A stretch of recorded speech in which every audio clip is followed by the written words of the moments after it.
How to sell Bitcoin on Venmo in 2023. My name is Ali and I will walk you through on how to sell Bitcoin on Venmo.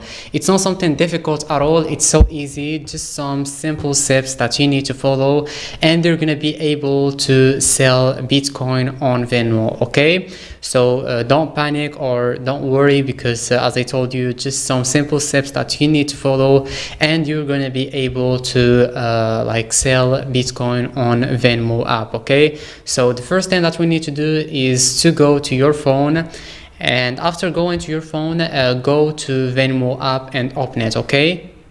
Okay, so after opening Venmo app, you're gonna find this page. So what you need to do next is to go and click for crypto here. Okay, so just click on it.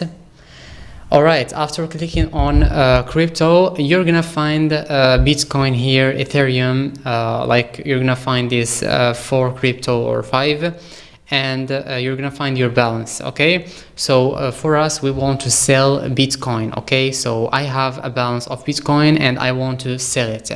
So I will just go and click on Bitcoin. Okay, and after clicking on Bitcoin here, here I have how Bitcoin costs or the price of Bitcoin, and I have here buy and sell. So if you want to buy, you just need to click on buy, and if you want to sell, like I'm gonna do right now, you just need to click on sell and then choose the amount of Bitcoin that you want to sell and then confirm it. That's all how you can do it, nothing difficult. You just need to go to your crypto, then click on Bitcoin, then click on sell, and you're gonna be able to sell Bitcoin on Venmo. It's not something difficult, just follow these steps and you're gonna be able to do it. That would be it, and I will see you in the next video.